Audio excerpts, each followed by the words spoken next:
Good evening, everyone, and thank you for joining us this evening as we begin our fifth and final webinar in this first five-part series. This evening, we have a packed audience, and I know we also have distinguished panelists who are going to deliberate on a very important topic. We chose this topic to go last, but by no means is the least among the topics that we have discussed. A very important topic and some very powerful panelists who are subject matter experts on the topic of gender equality in sport. This evening, it is my pleasure to introduce to you our moderator, a dynamic young man, extremely eloquent, well-researched and well-studied in terms of this topic. Ladies and gentlemen of the listening and viewing audience, welcome to this webinar on gender equality in sport. And I now turn you over to the dynamic Mr. Atto Rockcliffe, Senior Instructor at the University of Trinidad and Tobago's Center for Kinesiology, Physical Education and Sport. Thank you and welcome.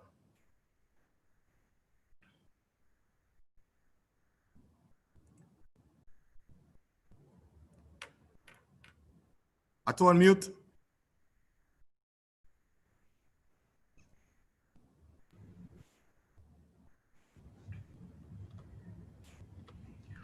Until the philosophy that holds one race superior and another inferior is finally and permanently discredited and abandoned, they will be deceased. I interpret the race-specific arguments of Bob Marley to have a larger philosophical point of standing against inequality and injustice with a mission to support justice for all human beings of every social group. Tonight we talk gender equality in sport. Sport is a microcosm of society and as such deals with all the substantive social issues that exist in the wider social space. Gender inequality is one of those fundamental injustices that moral people refuse to ignore and seek to address. Gender refers to the socially constructed roles and relationships between men and women, girls and boys. Gender concerns concepts of both femininity and masculinity. It also includes behavior, attitudes, attributes, and opportunities that any society considers appropriate for girls and boys and women and men. The difference between gender and sex is that the latter refers only to biological differences, whereas gender extends beyond the man-woman dichotomy and includes gender identities like transgender males and females and non-binary folk. It should be noted that gender is a culturally determined phenomenon. Gender equality does not mean focusing solely on women or female, but rather on inequalities between males and females, and should not be confused with feminism or women's studies. Analyses of gender differences often show a disadvantaged and weaker position of women and girls in social, political, economic, legal, educational, and of course, in the realm of sport. This is why there is a tendency of gender discussion and interventions to focus on correcting these imbalances by specifically targeting women and girls. Gender equality does not imply that women and men are the same, but that they have equal value in society and should be afforded rights and treatment as equals. On the other hand, gender equity considers the differences between people and the uneven playing field, focusing instead on outcomes or impacts of any action. Equity means justice or fairness. Social and political change efforts often seek to ensure equality of opportunity without consideration for the for the huge power differentials and the use of privilege and discrimination in society that puts some people in a better position than others to take advantage of an opportunity. Tonight, in this webinar, we hope to interrogate the historical, contemporaneous, and futuristic conditions that affects gender equality in sport. Through the invocation of Socratic energy, we hope to examine thoughts around structures in sport and if and how they foster inequality, gender identity constructs, and how they affect the way sport is experienced. We hope to juxtapose sport from a socio-cultural standpoint versus sport from an economic standpoint and its implication for gender equality. We hope to learn lessons that can be interpreted to create a fit practice or context-specific guide to foster sustainable gender equality in sport in general and across sport codes in Trinidad and Tobago. What type of policies can be posited and implemented to address inequalities in sport from a macro, meso, and micro standpoint? Professor Cornel West would encourage us to engage in funky discourse and not a deodorized, mundane, and politically correct discussion. However, our conversation should be grounded in the humanistic traditions and Caribbean cultural and academic method of reasoning, gender equality in sport. To accomplish our task this evening, we have a fantastic panel. Allow me to introduce to you Ms. Grace Jackson, Jamaican Olympic medalist, Director of Sport, Section Head, Sport and Physical and Facilities at the UWI. Ria Ramnarayan, PRO, Trinidad and Tobago Boxing Association, member of International Boxing Association, Women's Commission, gym instructor at the University of Trinidad and Tobago. Mr. Imran Jan, assistant coach of Trinidad and Tobago or Trinbago Knight Riders, TKR, and senior sport officer, UTT.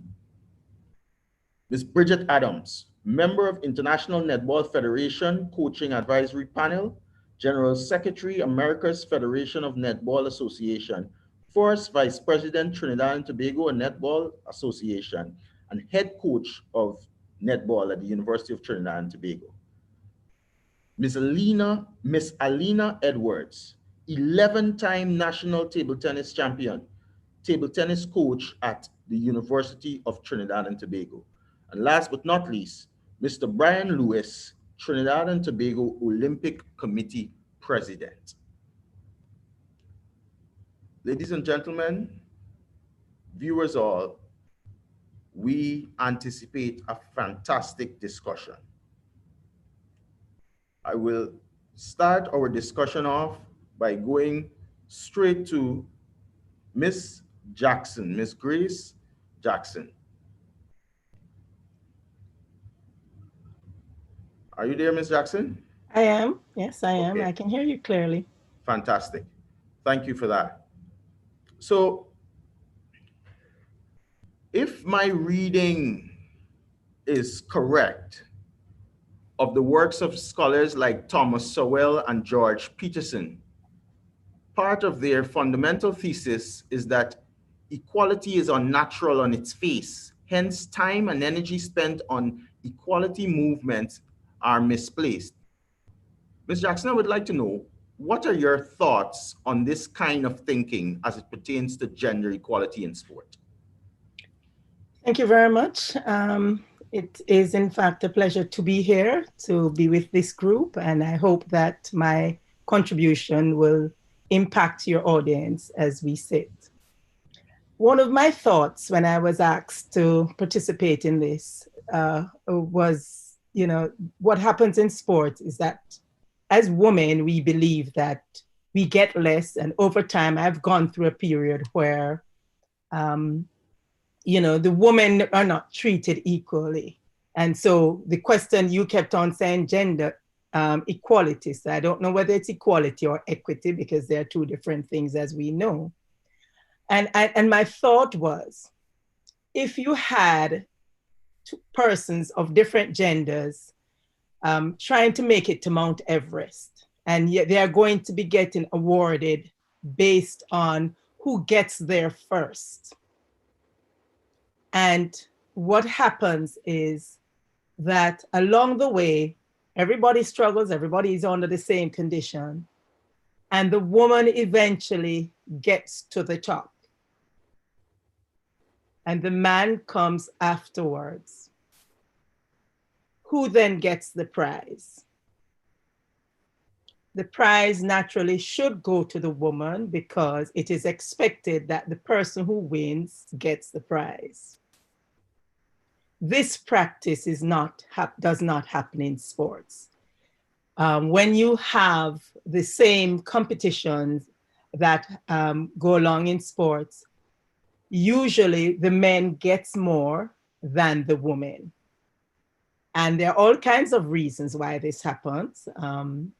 Some reasons being more controversial than others.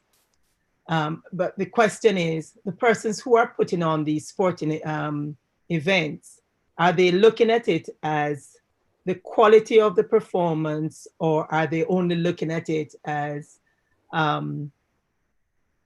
you know, who is the stronger sex and what is it that they're offering? Are they looking at it from the perspective of, well, we get more sponsorship for this gender as opposed to that gender, and therefore we are awarding this gender more?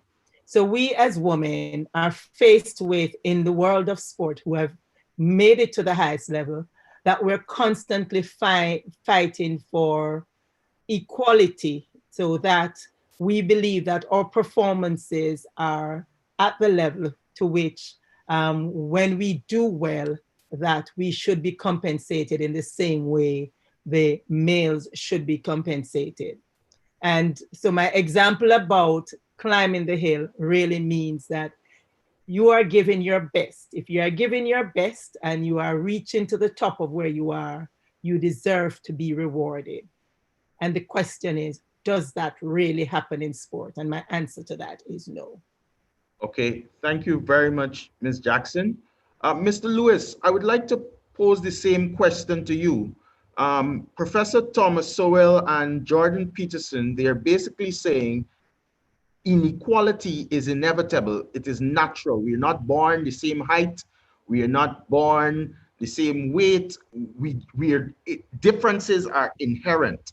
So their argument, their thesis is this whole quest for equality, the equality movement is misplaced. What are your thoughts, Mr. Lewis? Thank you very much. Let me just take off the mask. There's a time not too long ago, if I walked into a bank or any business in Trinidad and Tobago with a mask on as a Afro-Trinbagonian, the police party will be called immediately. I say that to say that a lot has changed in the world today, a lot has changed in the society, but there's a lot that hasn't changed. On the question of inequality, let me say this. I tend to take a particular approach with any discussion about equality, because there's always a fundamental question: what is equality? It is not a simple conversation. A lot of what we talk about, a lot of what is discussed, a lot of what we see happening, that can be qualified as or articulated as inequality, is really a symptom. And what is that a symptom of? From the Trinidad and Tobago Olympic Committee perspective, we have a program which many of the panelists here, and maybe many of the people tuning in, they are aware of it. It's called Future Female.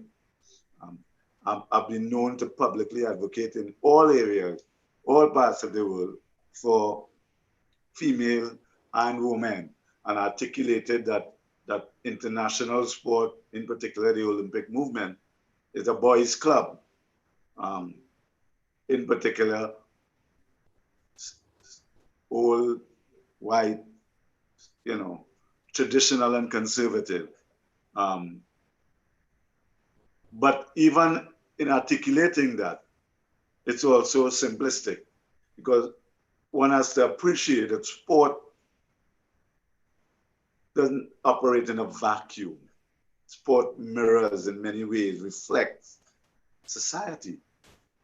And I always like to point out that if one understands the history of sport, the sociology of sport, it goes back 500 years. The Eurocentric European construct where Black, colored, indigenous, first people, women were essentially seen as property. They didn't have the same rights as male, white male. And that social construct took deep roots with over 400 years of European domination of the world. So a lot of what we have been engaged over the years, whatever ism, it is deeply ingrained. It is part of the socialization and culturalization, and it's become systemic and institutionalized. And even when we talk about, and we'll separate it because the theme of this evening's discussion is gender and not necessarily race and otherism.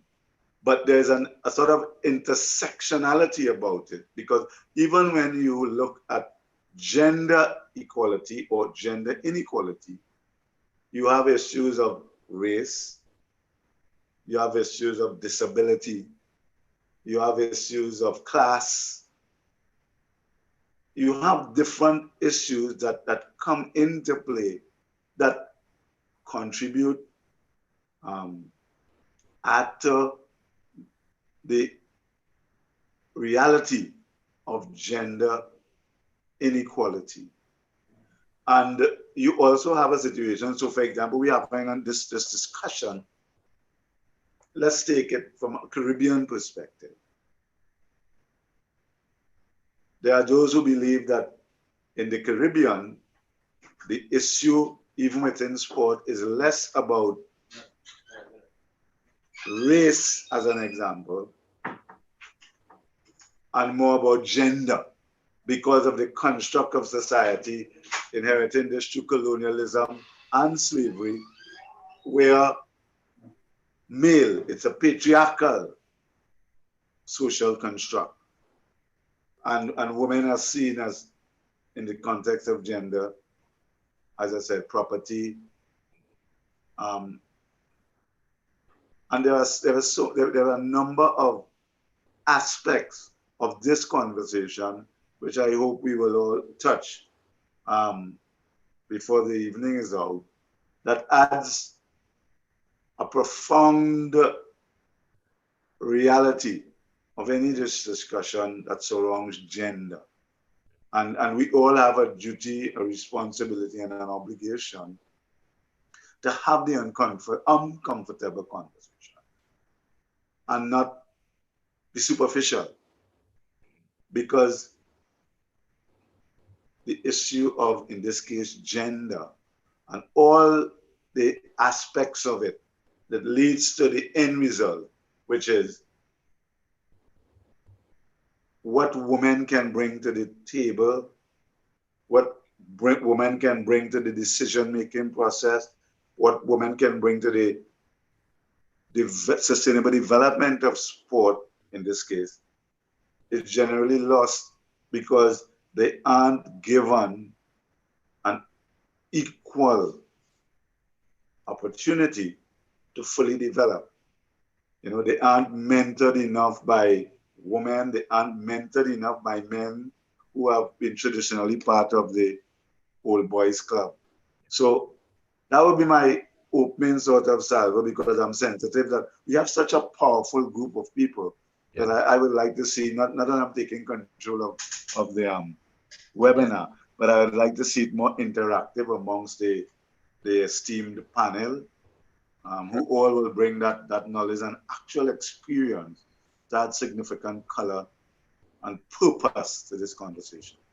Fantastic. Thank you, Mr. Lewis. So I take it, if I'm to surmise your contribution correctly, you are rejecting Sowell and Peterson's notion, and you're suggesting that this thing has been existing for so long that it appears natural, as if inequality is natural, because it's ingrained into our I think the literature calls it, it has become structured. So there's a term in the literature about structuration.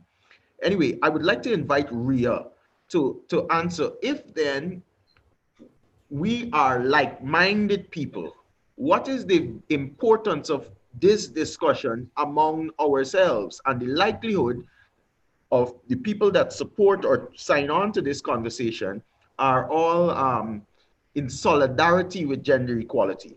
Why then is it important for us to discuss gender equality in sport? Ria? Hi, thanks, Ato.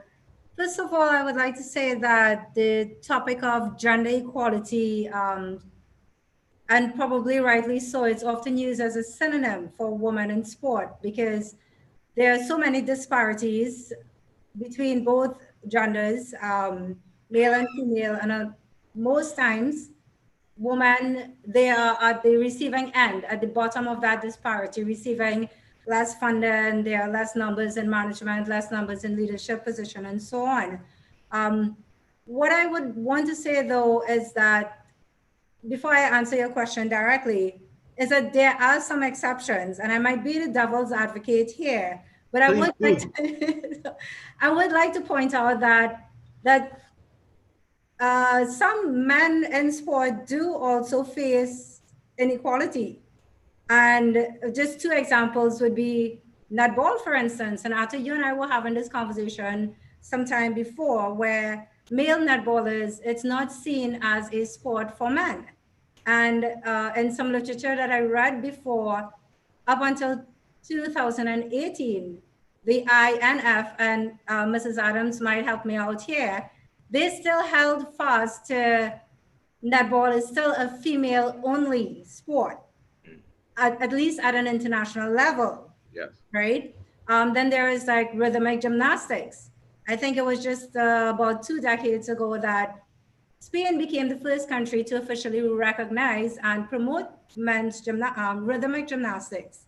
And for those who might, I think we are a lot more familiar with artistic gymnastics, the vault and balance beam and so on, but rhythmic, of course, with the ribbons and so on, right?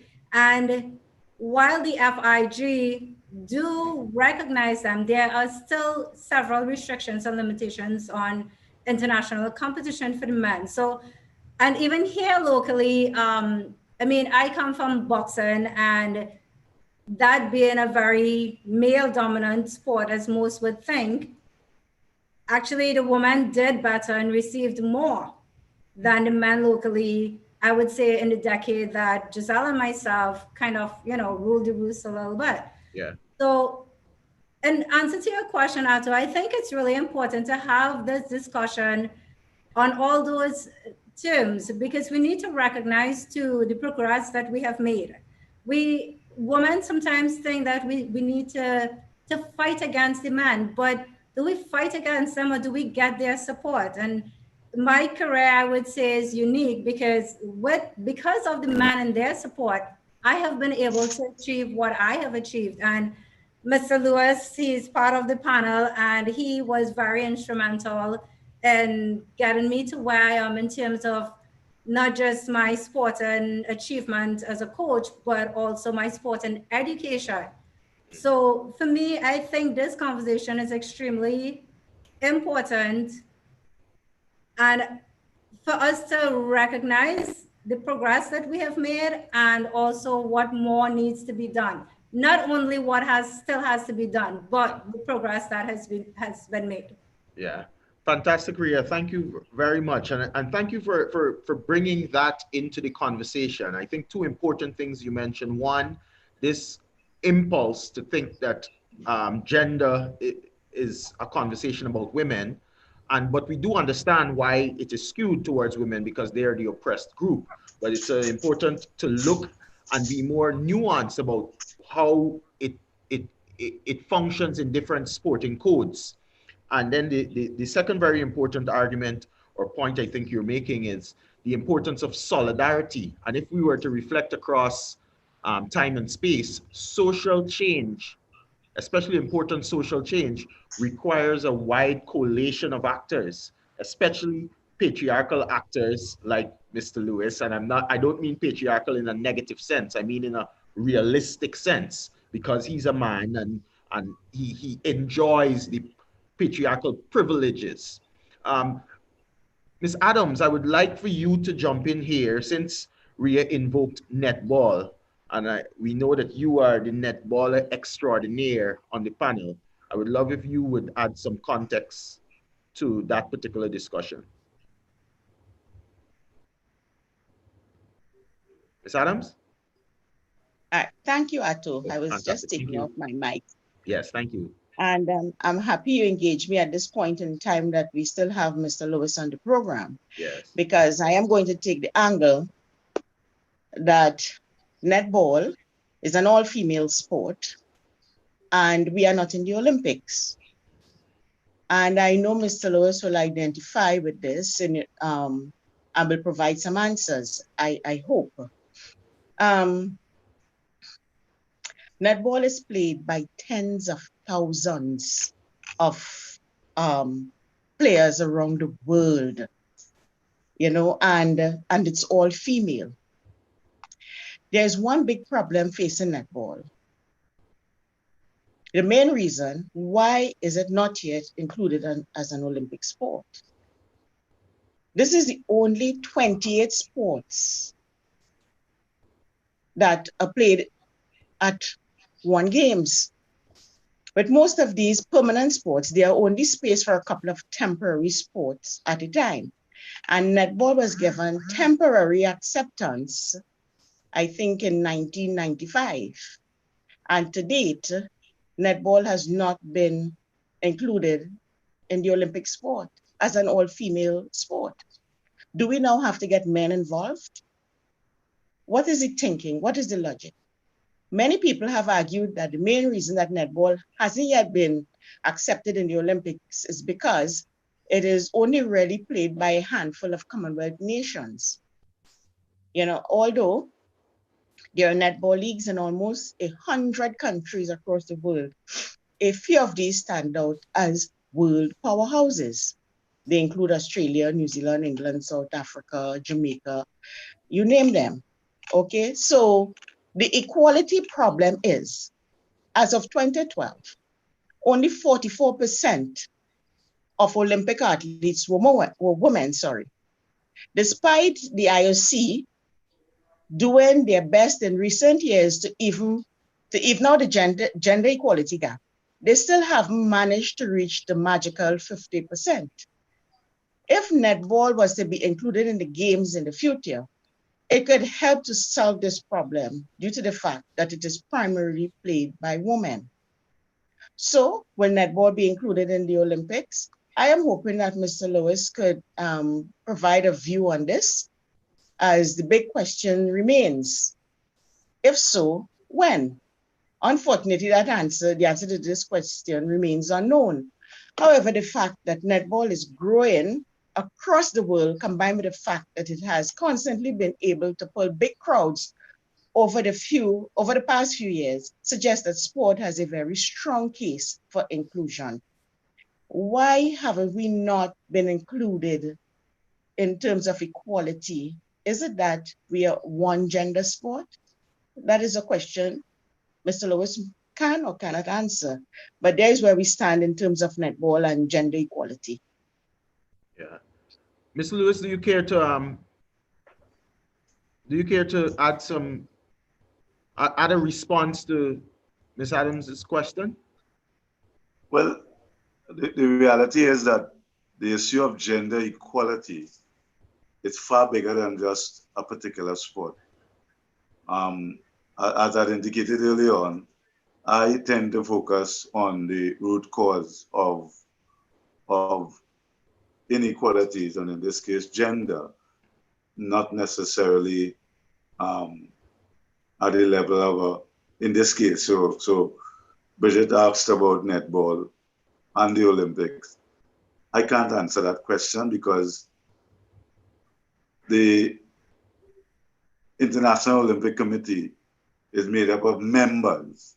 Yes. It's an elite club, so that the National Olympic Committee aren't represented like in other international federations. So if I were to sit here now and speculate as to what is in their mind, that is the level of the IOC, I would be using up valuable time. All right.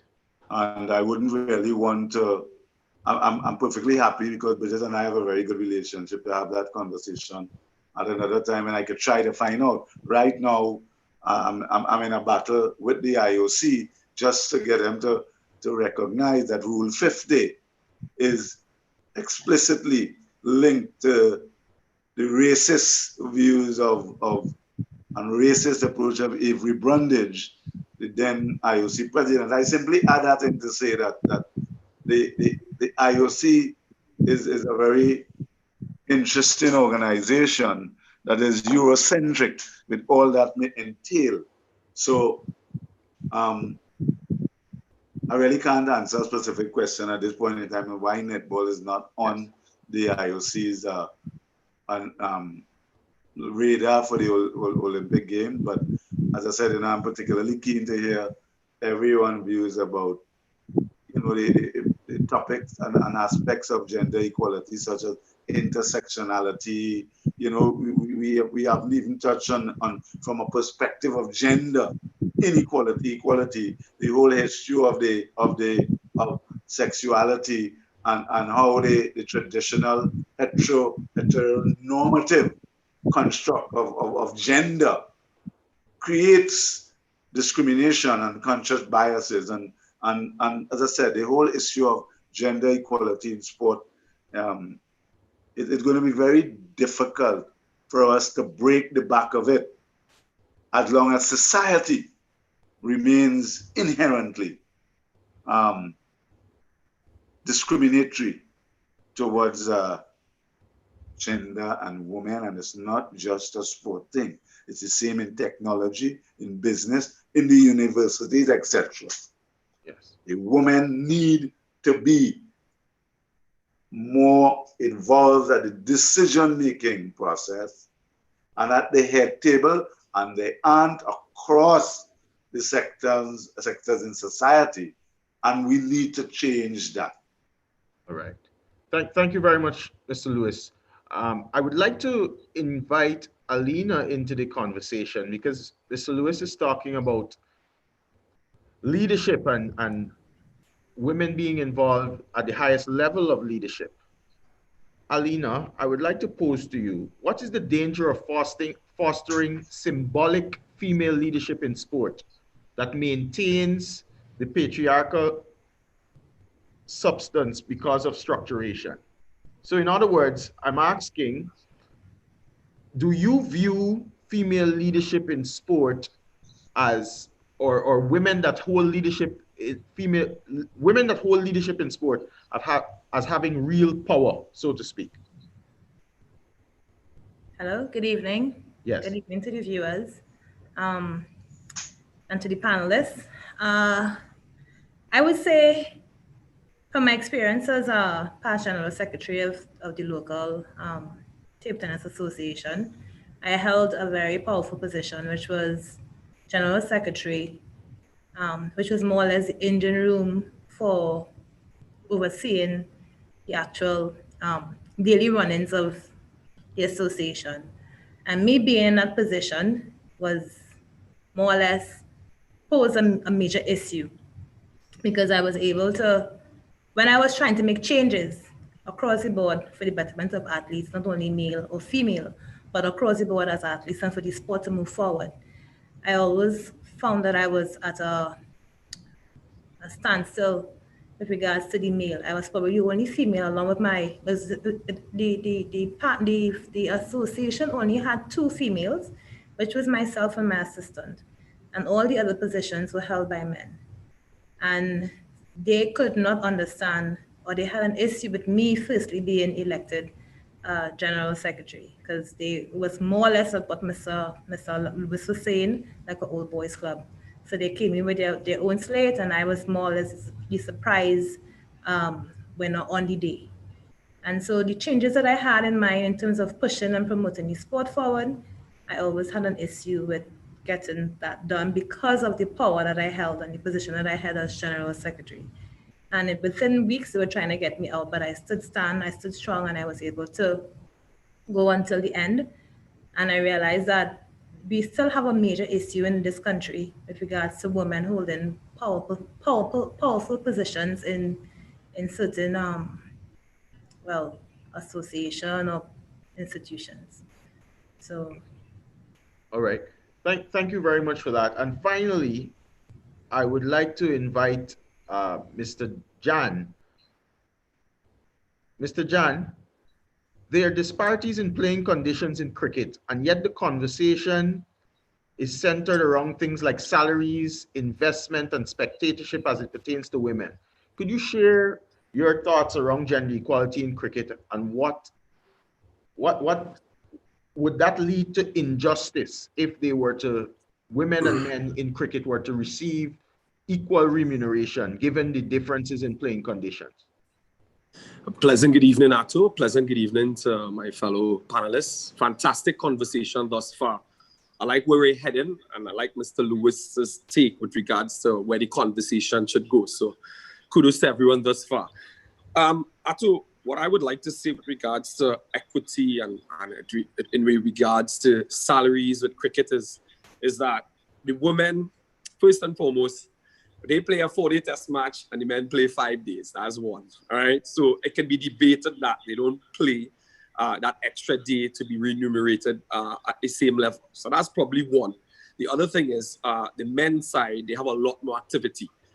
There's a lot more cricket on the horizon. There's T20 leagues and there's international cricket, and the women doesn't have as much. So, I mean, prior to this webinar, I was having a few conversations with a few people, and it's the same basis on which the question you posed to me as to what my thoughts were.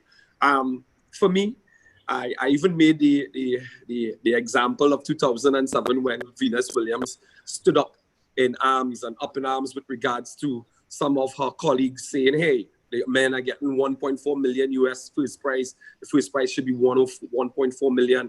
And so said, so done. So since 2007 till now, Wimbledon has adjusted their prize money structure equitably. And I love that.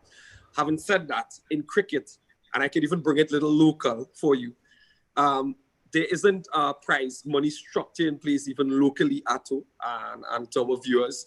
And for me, that is a bothering, concerning sort of event. And we have to fix that. We have to put that right, because the women these days are putting in as much work. They train as hard. They have to buy supplements. They have to look after themselves. So for me, it's definitely not equal across the board when it comes to gender equality and equity. And that's something we need to fix. Okay. You know? Thank you for that. And I want to probe a little bit more on that, because the original moderator for this evening's discussion was supposed to be Stacey Ann King, who you know is a West Indian cricketer. And I had meaningful conversations as she endorsed me to deputize her. And I was able to understand some of the nuances. So there is a disparity in playing conditions, but the extent of the disparity in remuneration, for example, I wouldn't call the particular country, but there's a major cricketing nation where an average elite contract for the A players is about $400,000. And the elite contract for the equivalent female is about $60,000. I would like you to attempt to posit an explanation as what may justify that level of disparity. I told you, putting me in a position there, but yeah. I'll try my best. I am aware of the country that you're speaking about as well. I'm also aware of the other countries, most of the top playing nations, the Indians, the Australians, the South Africans, and the disparity in salary when it comes to the male contracted players and the female contracted players. Yeah. So to explain to you and our viewing audience why I think that is so, I could tell you off the top of my head. The gentlemen attract a lot more sponsorship. That is what has been discussed, and I'm privy to some of those conversations. A lot of male players attract some of the major sponsorships and multiple sponsorships, whereby the ladies don't. But I could counter that for you and our listening audience, because viewership is another thing I know we're going to go into. But if the women aren't being seen enough, clearly, Atto, they aren't going to be sponsors aligning to them. Yes. So without sponsors, the monies aren't going to be there. So for me, that disparity is so huge because they don't have an audience. The women in cricket and in sport, because my research would have shown that the women in sport don't get enough airtime. Let's put it like that. So to answer your question, that is probably one of the main reasons why the woman's salary is here and the male salary is there. In short, I mean, I could go on, but in short. All right, thank you. I noticed Ms. Adams is shaking her head in agreement, and I'm assuming that she's agreeing. But I want to ask her then, if women are approximately 50% of our population, wouldn't women, if they were conscious and engage in agency, wouldn't they be able to address some of the pitfalls in viewership, for example? Certainly. However, how far can we go with it? That's the big question. How far can we go? Who will listen to us? We will have our positions in terms of our viewership.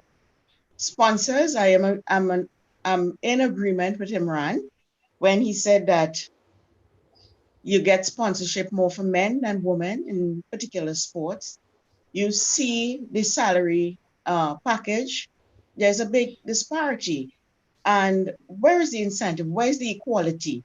And that's my position in terms of where do we go from here with the gender equality or inequality for sport and sporting men and women in our country. All right. So Ms. Jackson, should we be thinking about, sorry. Moderator, Yes, sir.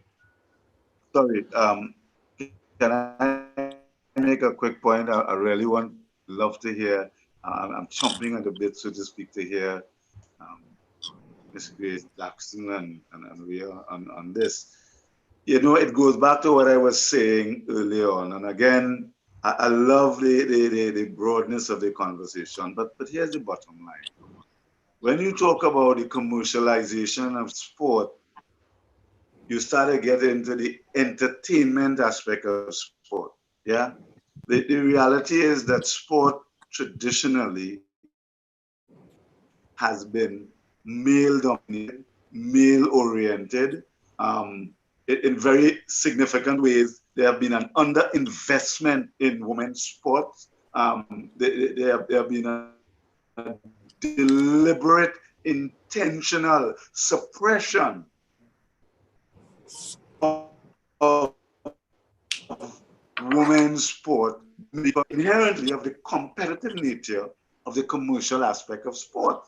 So sport, women's sport has been underinvested in by males. And you then get aspects of when you start to shift into the entertainment value of women's sport, you start to get into issues that need to be discussed, and that for someone like myself who is an advocate for women in sport, women and young girls in sport, future female, etc.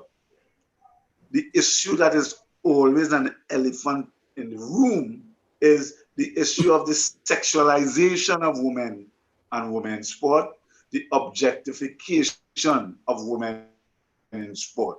And there are examples. If you look, for example, at how beach volleyball has shut up in terms of, and I'm not knocking beach volleyball for all the volleyballers there. I'm making a particular point in beach volleyball coming onto the Olympic program as an example and becoming in a very short space of time one of the top three in terms of value.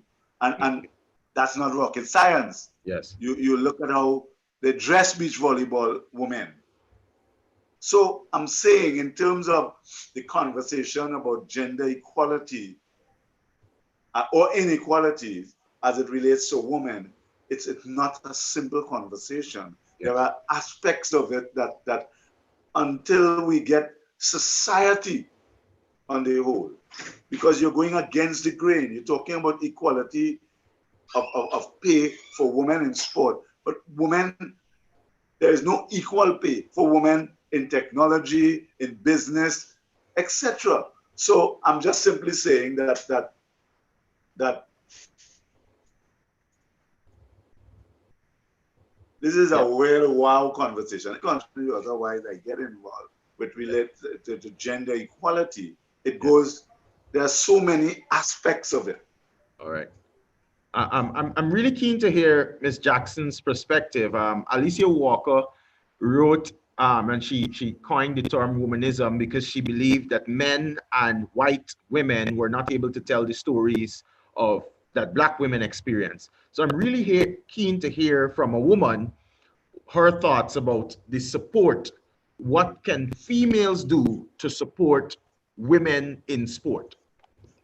Thanks very much. Well, I can tell you what is currently happening. There is a group called International Women's Forum that have a number of top female executives that either own the companies across the world, or they are positioned in companies that these persons connected. And what they have done is they started identifying Olympic or world athletes, not Olympic athletes, because there are some sports that are not in Olympics that they do take. And they started creating what you call a mentorship program to have these persons come in. It's called the World Athletics Business Network, the Women's Athletic Business Network, I'm sorry. And what they're doing is that they're trying to help women who have competed internationally to make that move to the top, to be able to get in, to understand, because the problem that happens in sports, as Brian just said, it's not really restricted to sports. It really is across the board. So these women who have made it to the top, in these, a lot of them recognize that people who have done sports bring to the table in the workplace something more than your ordinary person. And I didn't say woman particular, because coming from sports, there are certain attributes that you take with you, that you take into the workplace. But on top of that, because of everything that is being discussed here, is that women are climbing a steeper hill than the men are. Because when sports, in the original parts of sport, it was really men. It was how men, men competed against each other. And so women are trying to get their position there, and they're fighting for these various positions as they move up. So there's no way I think that equality is going to be now. What you start with equity first. Can we get similar for what we're doing? I mean, I just heard Imran talk about what it is, the value of women. But the truth of the matter is that cricket started a little bit later for women. So it will take time. What are people looking for? Whether it's women or men, they're looking for skill and excitement. And so as women do better in their sports, they get it. Serena stood up and she asked for, she stood her ground. Now, she is not the first one to have stood ground, because in tennis, they had been talking about that for some time. But she was in a position that when she stood her ground, what happened is that the switch happened, where when she was playing a final, or when the women players were playing, the crowd was much more than the men. Yes. And when that happened, it meant that therefore those who are organizing, first, the woman had to have a presence at the table, right? So they could have the discussion. And also they could then say, well, the women are doing, they are playing interesting tennis. And so therefore the money is coming in. And so it's equal all around.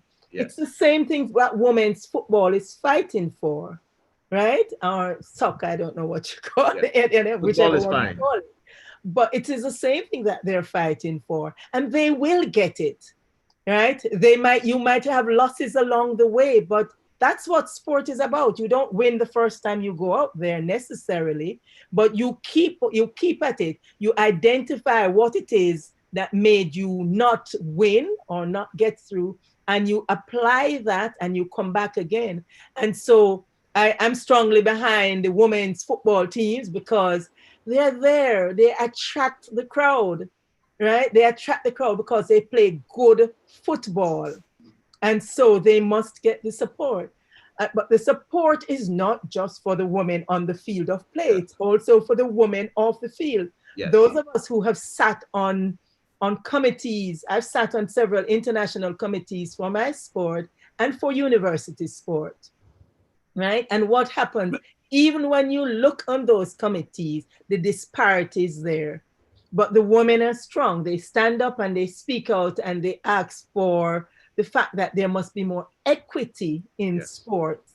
Than we know equality is not going to come right away, but you ask for equity until you can get equality. All right. And so that's my thinking on that. Thank you very much for that. And that Mr. conversation. Moderator, you have to permit me, Mr. Moderator, I just want to jump into, because I think as is well established, I'm on the clock here, right? So I may have to leave, as I was explained before. The other, I want to throw this into also the conversation point. Women are themselves at times their own worst enemies in terms of the battle, so to speak, for gender equality. Hear what I mean by that? I've had many mothers that they don't want their daughters taking sport too seriously because of the issue of they don't want them to become manly, or too tomboyish, or I've heard women say that mothers say that there's this perception, so they say they don't want their daughters exposed to lesbianism. Now, I talk frank, I talk open, and I put things on the table, because for us to move to the desired state, we must have the uncomfortable conversations about the current state and what are some of the factors that act as constraints and obstacles to women wholesale embrace, as I call it. And there are so many dimensions that it is important for us to, in my view, address some of these things, because as I keep saying, all the people on this panel are people I have enormous respect for because of their involvement in sport and their experiences and knowledge. And it would be remiss of me if I didn't I also include yourself and Mr. Pritchard in this. If I didn't take the opportunity, press and push, and even if it may rattle the cage a little bit, first have the kinds of conversations that I'm fed up of people having behind closed doors about the whole issue of gender equality and women in sport. All right. Thank you. And on that note, I would like to go to Ria to build on that conversation. So what can we do about some of those specific things? So there are cultural implications. Ms. Lewis highlighted the fact that certain sports are gendered or they're associated with masculine tendencies. Ria, you spoke earlier about your experiences as a boxer, and I would imagine that is one of those sports that are so associated. What can we do to solve this situation? Because oftentimes we engage in rhetoric and not sufficient, deliberate, strategic positing of ideas to solve the challenges. Ria? Yeah, well, I think to begin with, just to build on what Mr. Lewis said about women being their own worst enemies at times, right? So just to elaborate on that a little bit from my perspective, we are sometimes our own worst enemies with each other in that we don't support other women because we want to be the queen, be on top. So instead of holding another woman's hand and pulling her up to join with us, it's like, no, we want to be, you know, the queen here alone. So we fight against each other in that way. And then we are our own worst enemies within ourselves. So that when we face obstacles or we face, you know, that hardship, we tend to back off. And I'll give you an example that that was thrown to us at a gender equality forum. And just stepping aside a little bit, it was a gender equality forum that I attended in Bulgaria in 2018. The color theme was purple and pink, and 99% of the participants were women. So for me, immediately, I was like, this is not gender equality. This should have been named woman in sport. So getting back to what I was saying, the life coach there, and Mr. Lewis is very familiar with her, Gabriella. She said that a man would, you know, have maybe 60% of the requirements for a particular job, whether in sport or not, right? But he'd have 100% confidence, and he would go with that confidence to apply for that position. Whereas women, we sometimes have 90 or 95% of the requirement, and we worry so much about that next 5 or 10%. We worry about what are they going to ask for, why we don't have it, how are we going to get it, and then we stop and we say, you know what? Let's wait until we get that 5% or that 10% again. Let me wait until I get that degree, or let me wait until I get that certificate. So in the process, we hold back ourselves, which brings me to answering your question. I think the first and foremost way that we can help solve that problem is by sticking to our goals.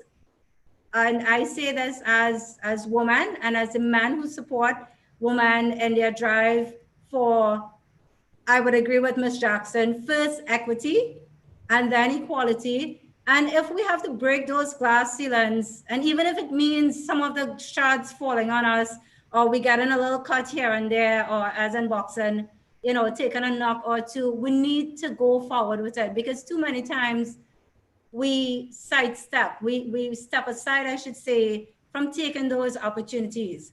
So coming from boxing, where yes, you know, that discussion with lesbianism, or it's too manly, or it's a man's sport. Fortunately for me, the first female that I had support me was my mom, and her only concern was me coming home with like a black eye that would really hamper me from studying or something. She knew there would be injuries. Yes. She understood that. And she's not a sports, you know, a sports person per se. As a matter of fact, I am the eclectic one in my family. I'm the odd one out. No one else does sport. But my mom understood, like, look, there will be injuries. It's just that I don't want you to get injured to the point where, you know, it hampers everything else. So I got that support from her as a woman. And for me, I never had too much of an issue, because at home, I didn't have those issues. So I was a little bit oblivious to the issues until I would say I got more into the sport, right? So I would say directly, simple enough, you know what? Continue moving forward. Take the opportunities that are presented to you. And if the opportunities aren't presented to you, then create them. And you know, when I did ICCP, which Mr. Lewis and the TTOC nominated me for, I got accepted, and then I was my application was revoked because the people thought that I was still a professional boxer, because AIBA still had me listed as a pro boxer. And I remember the efforts that Mr. Lewis went through to make them understand that I was no longer boxing professionally. So I got back that, you know, my application went through, I got back in, and you know what? I took the opportunity and I made good on it.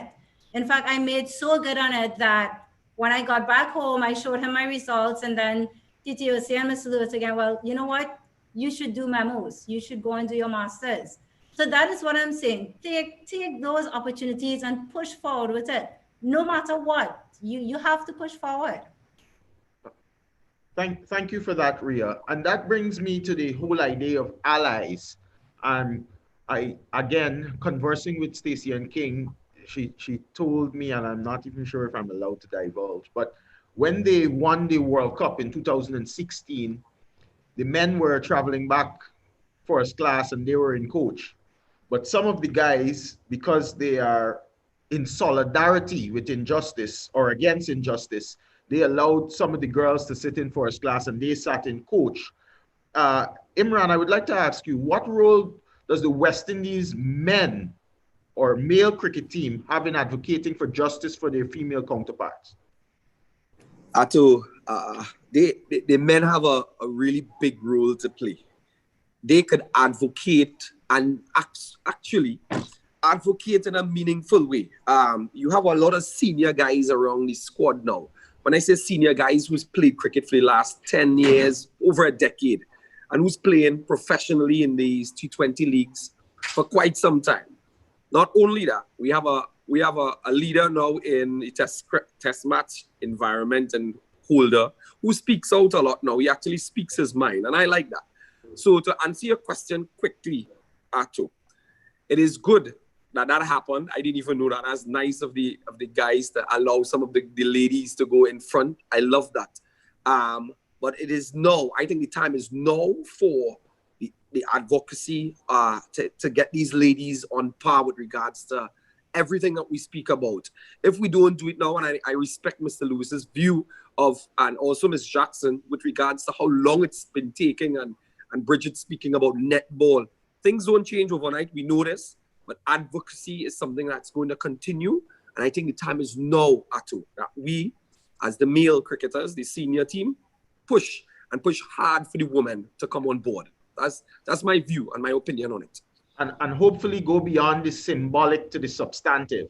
So that was great. And the symbols are useful, but I think if you're to choose between symbols and substance, we may choose substance. Most definitely. Definitely. Alina?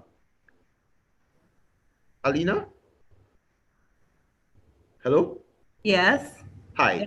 I'm keen to get your take on that same question about what the male table tennis players can do to show solidarity with the struggle of injustice as it pertains to disparity in the sport of table tennis. Well, firstly, I think the female table tennis athletes tend to be a bit firm. Whereas because of the top athletes, that is, we are more or less sort of closeness, and the males tend to stand in solidarity with us. But you see, the main issue is not so much the athletes in our case. It mainly stems from on top, the administration. So you'll find that, the male may stand up and they, for example, I have quite a few of the males will be like, okay, if the women are going, we are going. If the women are not going, we are not going. Because they believe that women have a better chance of winning than us. But then it always more or less goes to saying that let's put the men first. Let's put those guys first, and then the women come after. But what they don't realize is that every time the women go to compete, we always come back successful. But they hardly ever, or very few times, they more or less highlight those winnings. They more or less stick to when the men win, it's like a big thing, but when the women win, it's like, okay, well, the women win, because they always find some excuse to say, no, always had less teams, or the women didn't play hard enough. It was like, oh, like, okay, if you come third or you come second, they said, oh, they only had 4 teams. So, they always try to downplay the women. Whereas the men will know very well, who would have gone with us, knowing that we would have battled playing against the other strong, let's say the strong countries, like the Spanish-speaking countries. And we battle with them and we excel. Yes, they are with us. But as I said to you, it always stems from the administration level. Yes. And most times in these administration levels are people or men, mostly men who've never played the sport in their lives. They don't even know what it takes or what is entailed to actually perform and achieve. And they are sitting in these positions and making decisions for the players on a whole. All right. Thank you, Alina. To you and all the other panelists, I would like us to all be thinking about specific things. I really want us to get to the specific initiatives that we can implement to address, one, structuration, and two, encourage people to understand the agency they have as individuals at the very personal level. But while we think about that, I was asked to entertain some questions for Mr. Lewis because we know that he may be leaving us. So I was asked that we entertain this. Mr. Moderator, before Yes. I take the questions, again, forgive me and my colleagues on this tape, on this panel. The other aspect I think that has a significant impact on gender inequality, equality, is that there is a need to create a safe space for women and girls in sport and for them to retain their interest in sport. And what I mean, the issue of sexual harassment and sexual abuse, emotional abuse is very high. I recall a couple of years ago saying at an international forum to deal with gender that at that time, and that was before the thing with gymnastics in the US came about, I made a statement on the question of sexual harassment and sexual abuse of girls and women in sport. But it also has issues to do with young boys. But again, this is gender equality. I said that the issue of sexual harassment and sexual abuse in sport is worse than doping in sport. And a couple of years later, people who felt I was wrong to make that statement came back and told me they apologized because I was right, because by then the issue had blown up. Also the issue of Weinstein or whatever the guy's name in terms of Hollywood. So that is also an important aspect to do with the issue of gender in sport that needs to also be recognized. The issue of sexual harassment and abuse of women, girls in sport, the environment. They always have to be defensive. It is an issue, and in general, it's an issue that gets swept under the carpet by the protectionism when you have a patriarchal system. Okay, thank you for that. So we will entertain some of the questions and allow you to answer them. So the questions that are from Mr. Lewis. May we have those, please? Hello, good evening. Hello. I have a few questions addressed to Mr. Brian Lewis. The first question is, would you offer a position to a female to balance the equation in terms of numbers, or to a male because he is the most suited person to do the task? Can you, moderator, could you clarify Okay. the question? The question is, would you give a female a position because for balance or token over a male who is more appropriately qualified for the position? Let me answer the question this way, and hopefully it wouldn't be seen as a duck. One of the things, for example, I ensure that was done at the level of the Olympic Committee, the TTOC, Trinidad and Tobago Olympic Committee, is that we have a gender equal board. Yeah, I've clearly and openly advocated that given the history of the TTOC, I believe that the next president of the TTOC should be a female. I've also articulated that at the international level as it relates to the International Olympic Committee. What have I said by saying that? We need to create the culture and the environment that will allow women the opportunity. If in the effort to do that, there is need necessarily for affirmative action, then I'm all for it. Because at the end of the day, we have to stop, we have to break down the barriers and the glass ceiling that prevents women from getting the opportunity. And that's how I'd answer the question. Thank you for that. Do we have another question? Yes, there's another question. Thank you.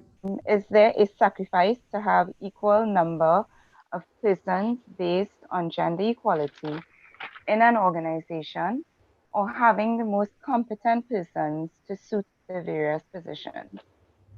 Okay. I believe he answered that question already, but I will post it. Ms. Lewis, did you hear the question? Yeah, the gist of it, let me say again that it is important in the context of gender equality that we create the environment and the opportunity for women. And it is important, as I said, that you see, it's very easy to use meritocracy to keep out women or even Black, colored, and colored people from the decision-making process in international sport. The reality is that we need more women, as far as I'm concerned, in my view, at the head table. I believe that we need to create the opportunity, but we also need to build the capacity. And as you would have heard Ria say, and I am not going to get into it, I'm a huge believer in giving an opportunity and building capacity. At the level of the Trinidad and Tobago Olympic Committee, we have 4 members of staff, all female. Because I believe in creating opportunity, building capacity, and giving people the opportunity to grow. In this case, if we want more females at the head table, if we want to give them the self-confidence to get into the guile that is elective sport politics, we have to build that capacity, give them the opportunity to learn, expose them to it, mentor them, and in the main, because it is a male boys club, men, forward-thinking men, have to literally lay that groundwork that allows women and work in collaboration with like-minded male and female to allow to create greater gender equality. That's how I'd answer the question. Thank you, Mr. Lewis. Do we have any more? We have 2 more questions, and Or this is from YouTube. We can take one. Okay. Coming out of the statement by Ms. Ria Ramnarine and drawing a parallel with the current Black Lives Matter movement and the viewpoint of the fact that this statement does not mean that other lives do not matter, does the statement, "the future is female," open itself up to the same potential misunderstanding? And how can we go about ensuring that this is not how it is seen? Mr. Lewis? Mr. Lewis? Hello? Mr. Lewis? I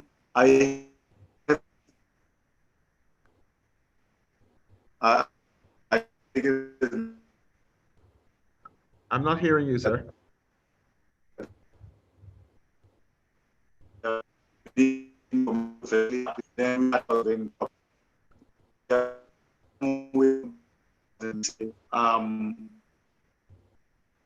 Remember earlier, Mr. Lewis? Mr. Lewis, we're having a very difficult time hearing you. So would one of the other panelists like to answer that question? Ms. Jackson? Yes, please. I actually wanted to speak to, as I listened to the question, as somebody who actually has ran for president in the National Association, some of the things that Mr. Lewis was saying is it really depends on what's happening in the environment, because it's a matter of votes. It's not a matter that you put somebody in a position because of, you know, their competence. You are competent and you have the best ideas, but if it is like politics, if it is that they say, well, we don't want her there because they don't like you for certain reasons. Well, usually what I find is that the men get a group of women together and then they try to compare competence. And notice that was one of the questions, talking about competence. Many a times the women are actually more competent, but the men are able to talk differently. And so they get an opportunity to be on a platform that seems higher.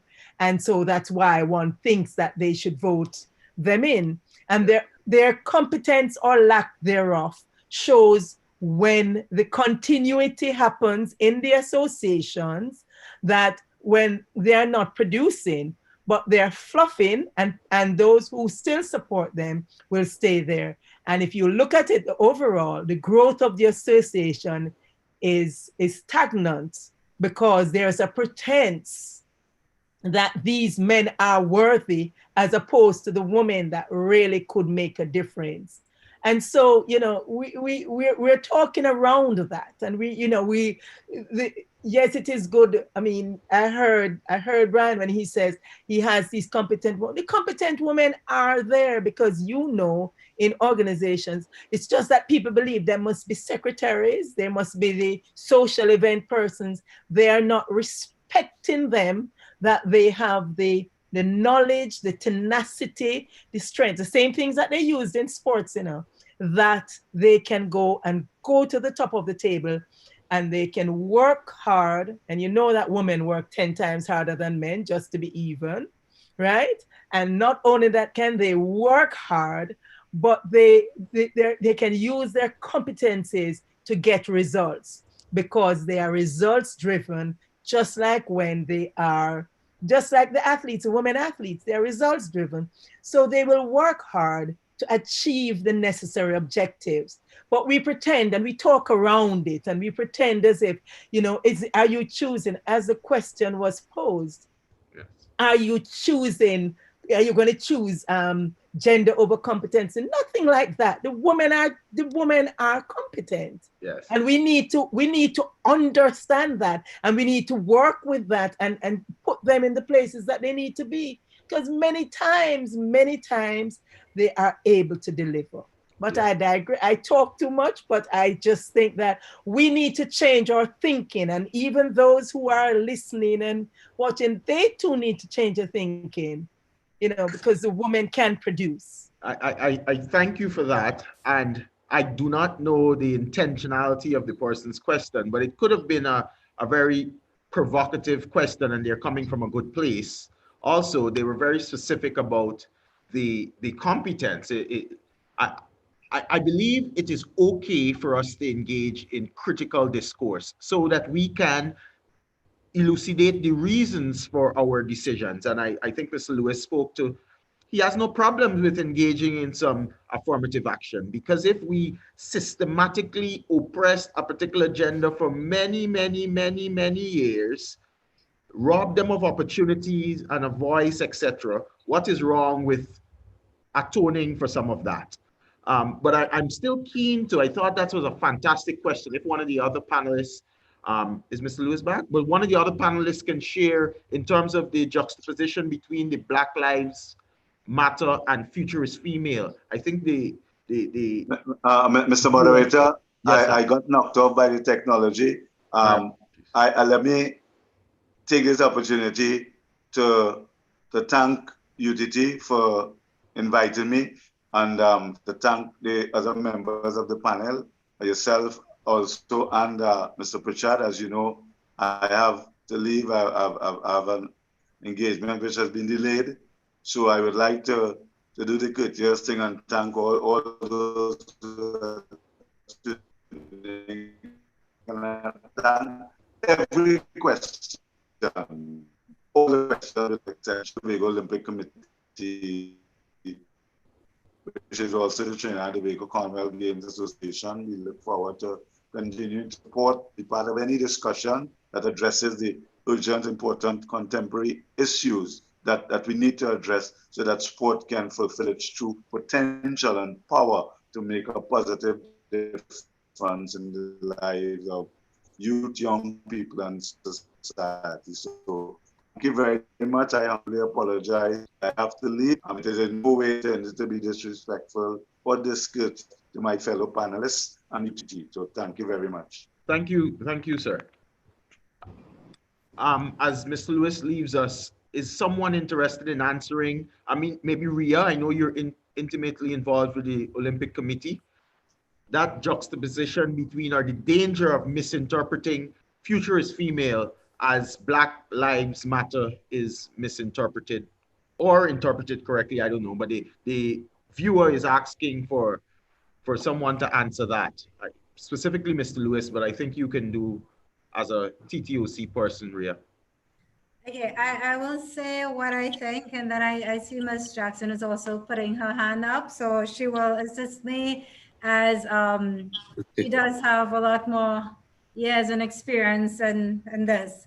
But I thought when I heard the question, I thought it was really very, very interesting because the person was I think if I heard correctly, you know, it was to say yes, all lives matter, but with that Black Lives Matter and what it stands for, and in this case, future is female.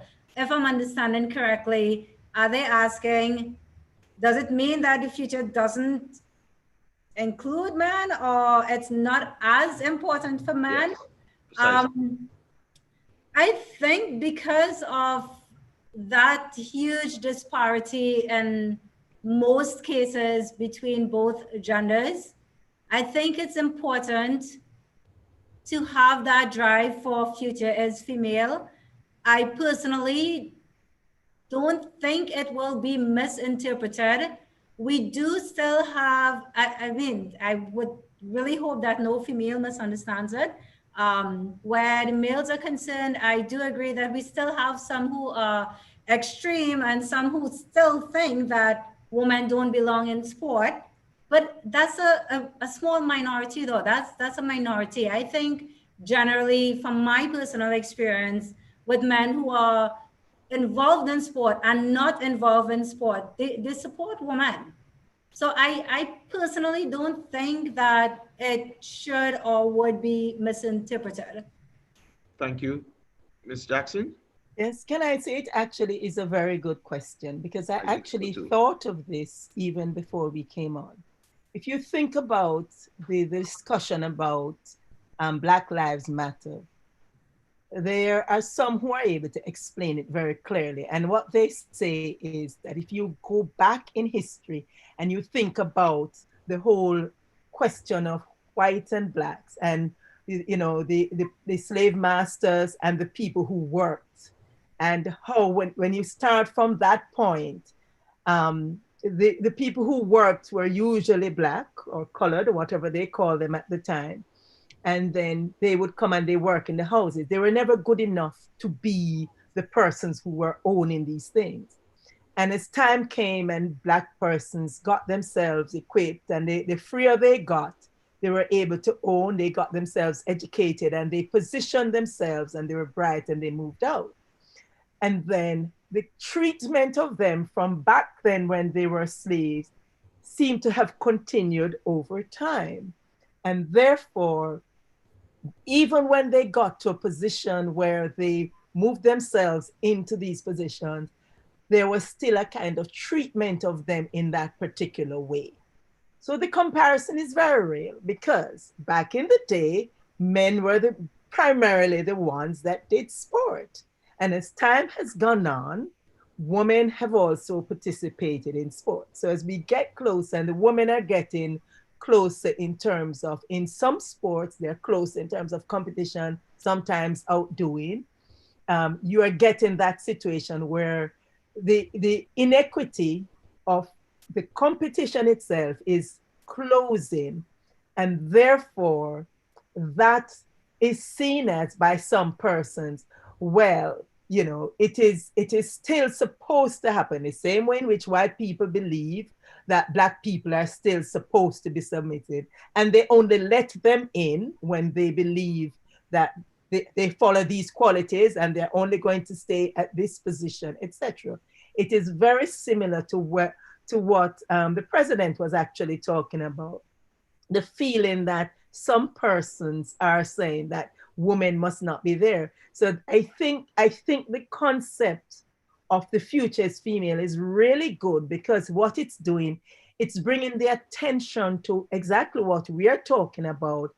Persons will start looking, they will start asking questions, and we will educate them so that they can understand what is meant by the future is female. It's not that female are going to come and only take over everything. It's the fact that they are going to have a place at the table, and they are going to be the decision makers in the same way males have done it for over the years.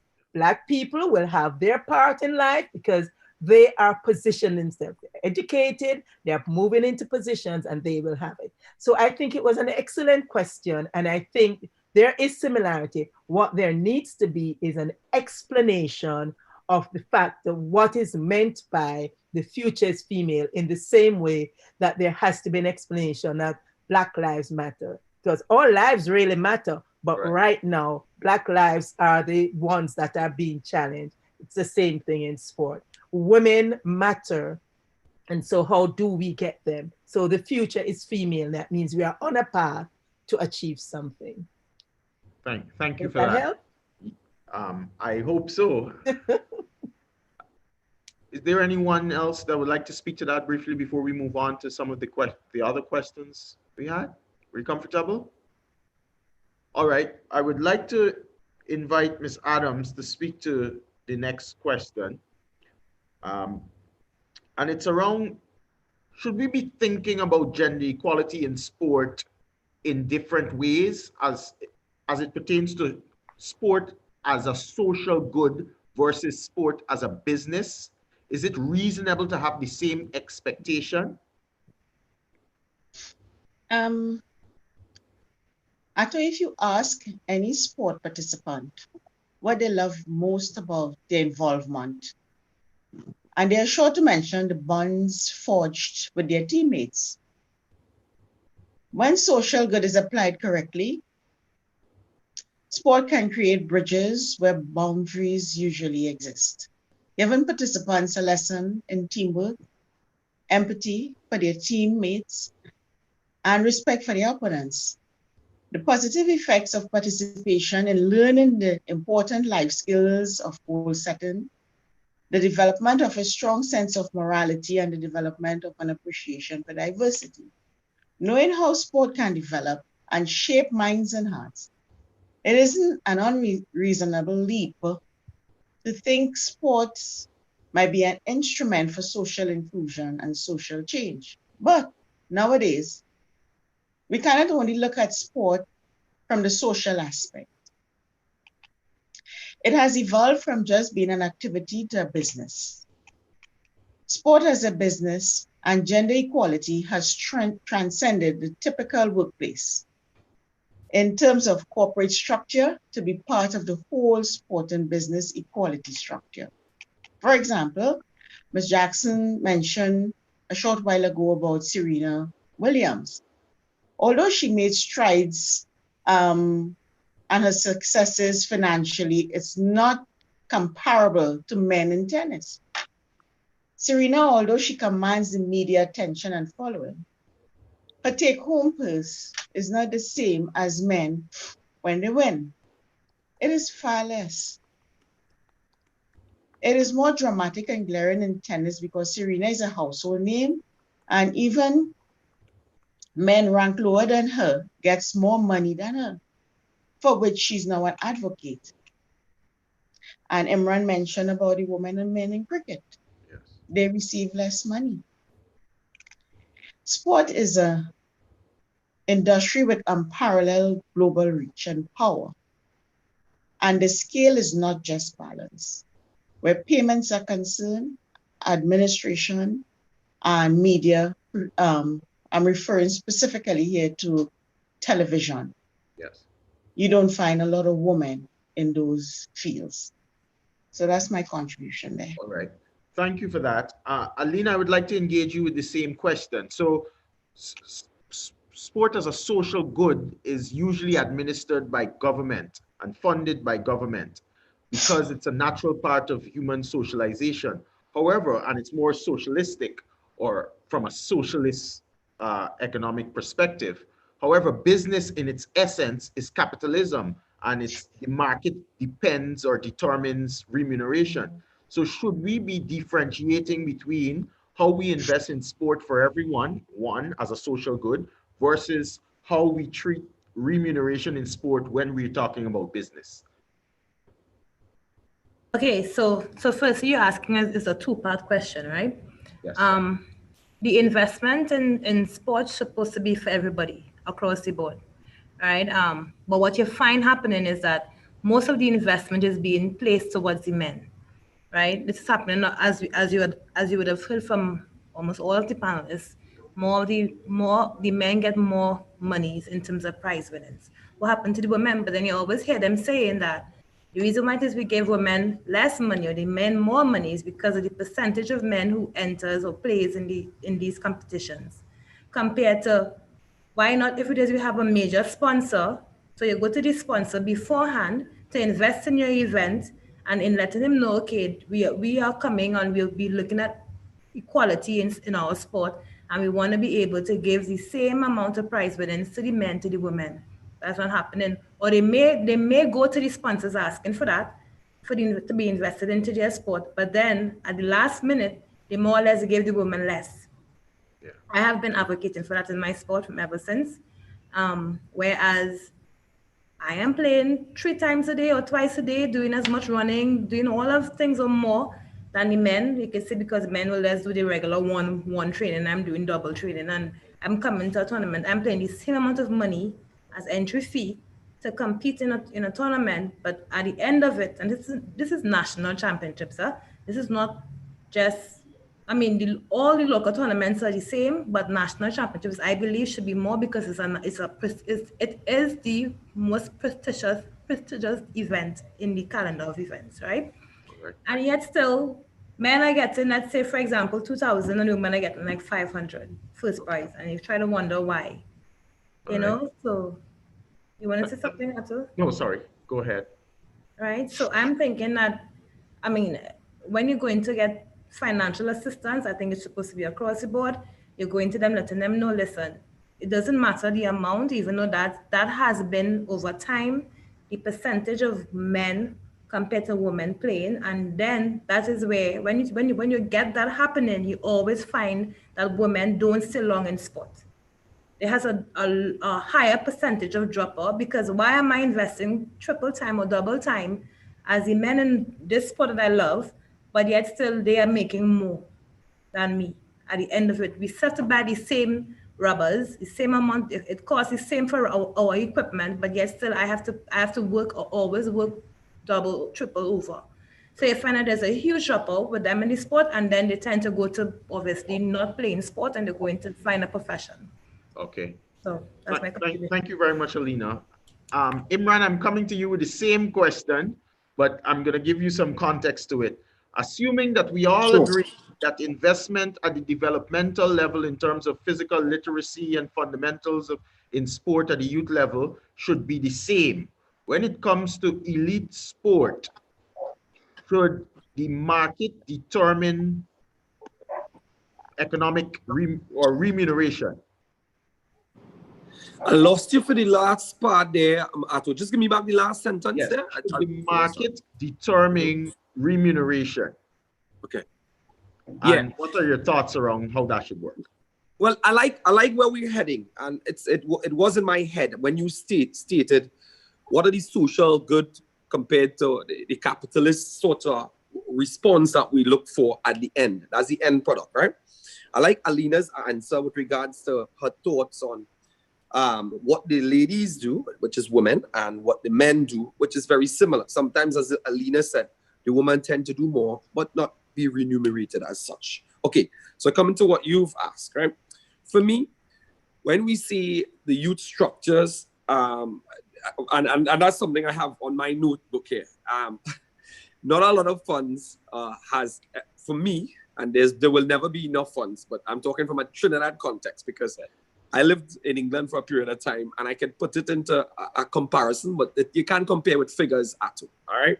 What I'm saying here is that the amount of money that is spent at a junior level could never compare. And when we look at, for me again, and I'll give you this, I said it a couple of days ago, I grew up in a house with 2 sisters and a brother. So it's 2 boys and 2 girls.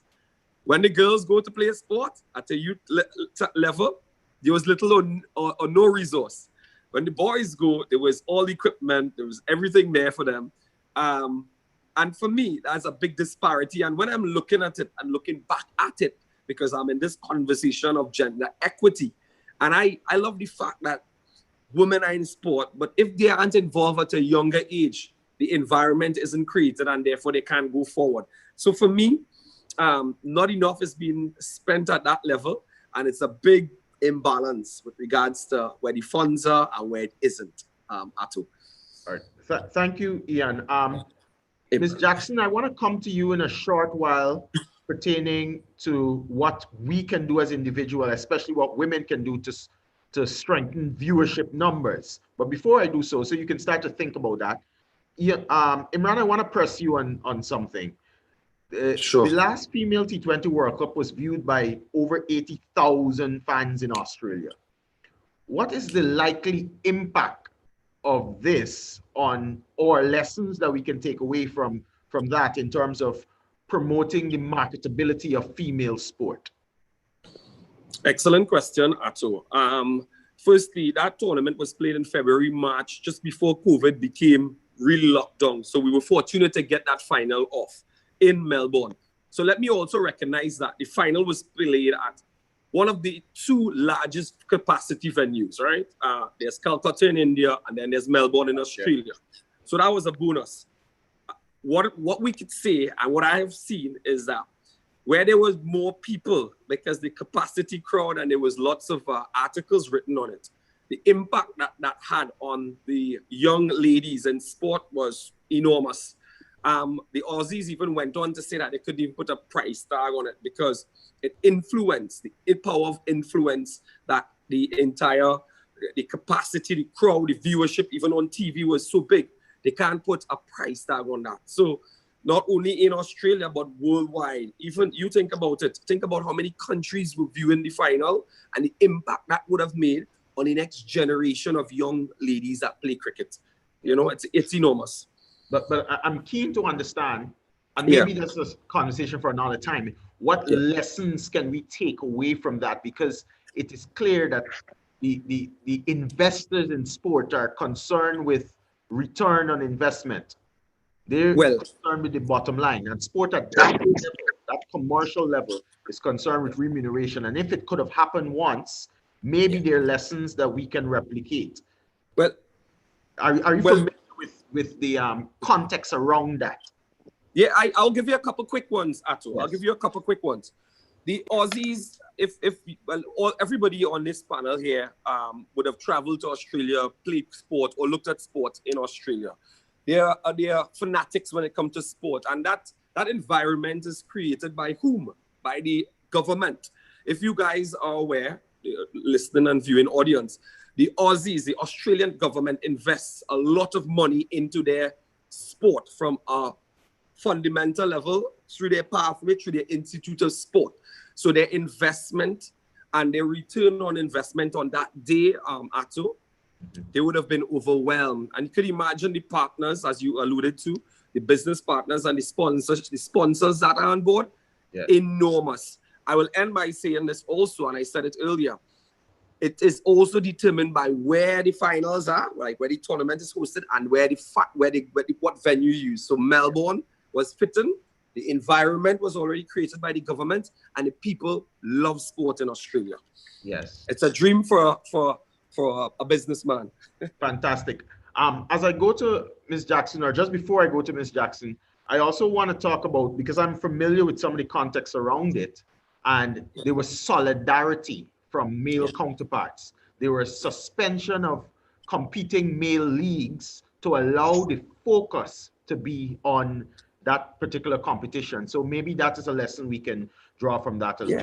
There And are I many think shout out lessons to we the could learn from T20 that. World Cup, where the West Indies won. The male West Indies team went to view the female game, and so the literature and observation is suggesting that the solidarity is very important in the advancement of the equality Correct. agenda.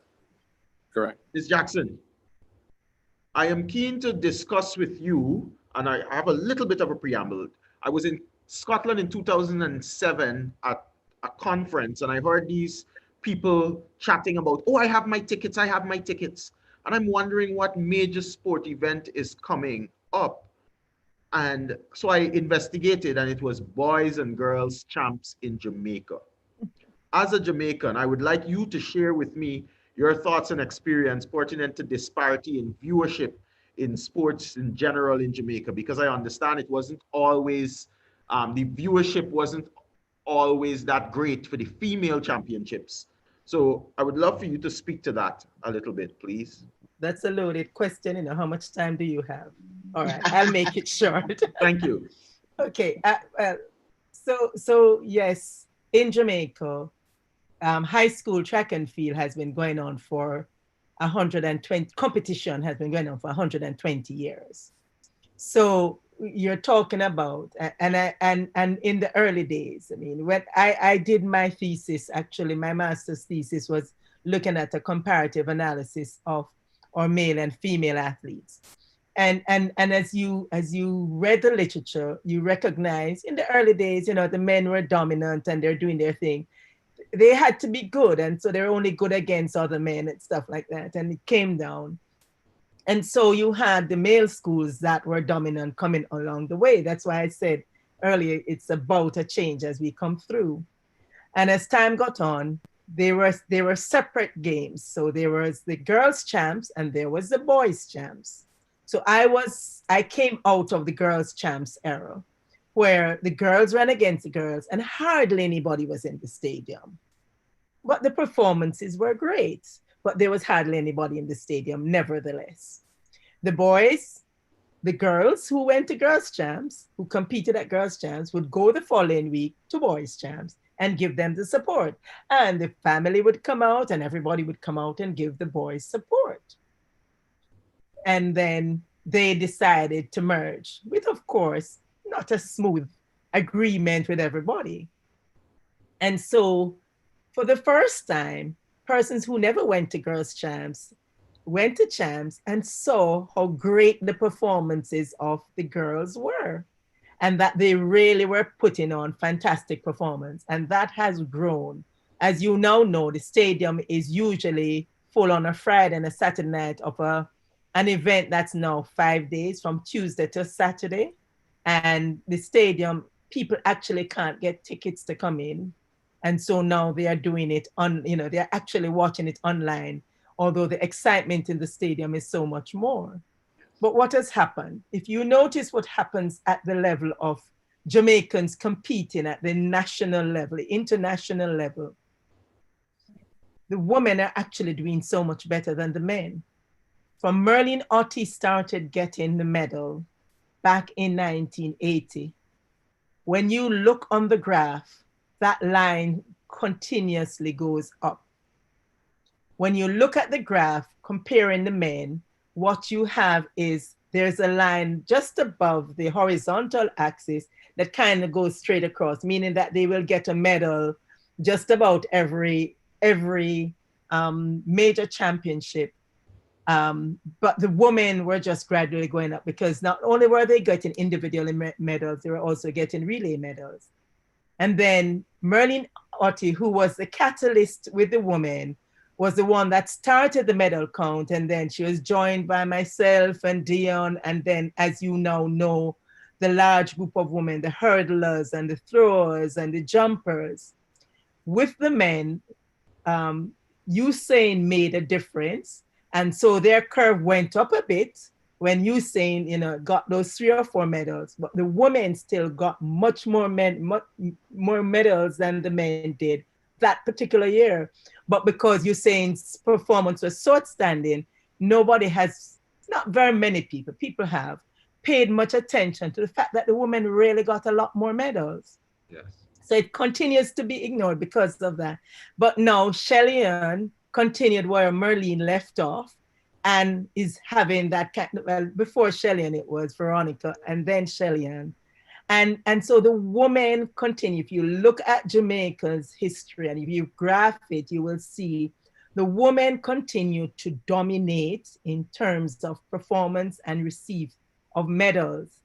The men has strong performances that embraces the world that makes the difference. Yeah. So how did we get there? The women have struggled behind, but they work hard, like in everything they do. They work hard because they too want to achieve. Like in all the things that we have talked about, inequity in terms of what the remuneration is. But they stay the course, appreciate, continue to build on it, and continue to work. Why that has not happened, and it's a challenge as you continue, is that the culture in Trinidad and Tobago is quite different. You have excellent talent in Trinidad and Tobago, especially in Tobago and Togo, especially. You can see the body structure that gives for that talent. I mean, as you can hear me talking, I drive around, I see it. But what you don't have is, you don't have an institutional support for these kids to be able to understand that moving that talent from where it is to where it can be, to make them the best that they can be, and they can be the best in the world as well. That institutional support is not there. When you think about what happens coming out of your high schools, everybody wants to get married. I mean, your young people, the girls aren't more interested in getting married, having their boyfriend and doing that kind of social activity, as opposed to the drive to say, I want to choose this and this is the direction I want to go. And that is probably nurtured. That is probably a cultural thing. So until more of those female athletes step out and say, I want to use my talent to be the best in the world, because you have them in Trinidad. But if you notice what happens, why does everybody go to cricket? Why do you have spectatorship in cricket? It's because everybody goes there to have a lime. Do you think they can tell you exactly what happens in watching the cricket? A lot of them who go there, they don't, apart from the male who have specific interest in the cricket game, it's really about the lime. It's a nice entertainment process. And Trinidad and Tobago loves their entertainment. What I think we need to be doing is looking at how we can marry those two so that they can come in and enjoy the women as well, given their great performances. But the women have to put in the work, not one at a time, well, yes, one at a time, but to make it collective, so that when they run against each other, what you're creating is a competition. That's for running. I think cricket is on its way. It's creating better and better performances for the cricketers.